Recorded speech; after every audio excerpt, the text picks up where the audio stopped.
Changement d'archipel et changement de décor pour Emmanuel Macron. Le président de la République est arrivé en début d'après-midi à Manhi.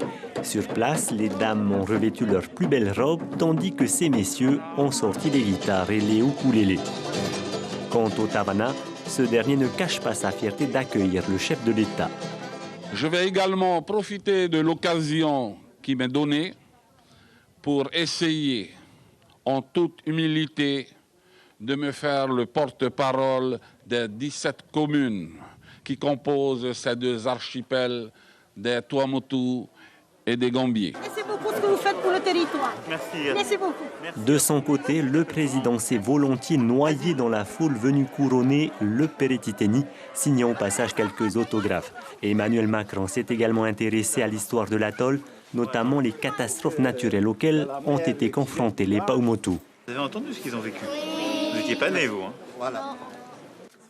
Comprendre le passé pour construire l'avenir. Nullement question d'aborder l'épineux sujet du nucléaire, mais Emmanuel Macron a confirmé la participation de l'État au financement des futurs abris de survie, sans oublier de rappeler le défi climatique et les engagements de la France. Là où pour beaucoup, ce discours est une abstraction, vous, ce sont vos vies dont nous parlons. Lorsqu'on parle ici des conséquences du réchauffement climatique et des dérèglements, on parle de vos vies, de la vie de vos enfants. On parle d'aujourd'hui, pas de demain. À peine quelques heures passées à Manhi, le président doit repartir pour Tahiti. Son avion s'est posé vers 18h. Militou Matariri, vous êtes avec nous. Quel a été le sentiment général des maires, de la population aussi, à l'issue de cette visite ?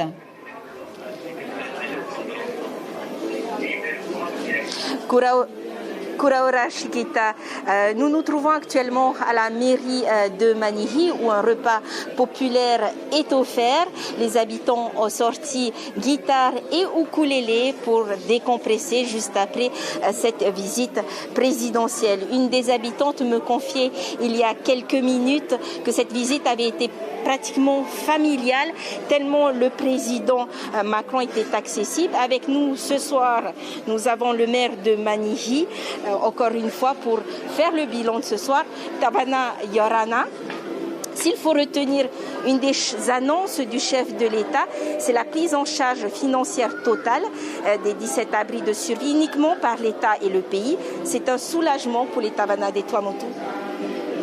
On va dire que, bonsoir Miri, bonsoir la population, on va dire que l'abri en lui-même est un soulagement. Sur le plan de financement, il n'y a pas très longtemps, nous avons signé une convention État-territoire pour 5% prise en charge par la commune. Que ça soit bien précis. Ce n'est pas un financement État-territoire, non, État-territoire commune. Voilà. Le président est resté 1 heure de plus sur l'atoll, mais la visite de la centrale hybride n'a pas pu se faire. Pas trop déçu? On aurait aimé finir cette visite comme elle a été prévue, mais suite à la visite du site où doit se construire cet abri de survie, à côté nous avons prévu aussi des petites démonstrations de copraculture, un peu d'artisanat et des petites danses que le président a bien appréciées. Et on a eu du mal à le sortir de là, parce qu'il allait vers la population, il allait vers les enfants. On a remarqué que c'était un homme très très proche de la population. Merci beaucoup, monsieur le maire. Voilà Chiquita, un bilan plus que satisfaisant pour Manhi après cette visite présidentielle. L'information en continu sur Polynésie la première, Internet et réseaux sociaux.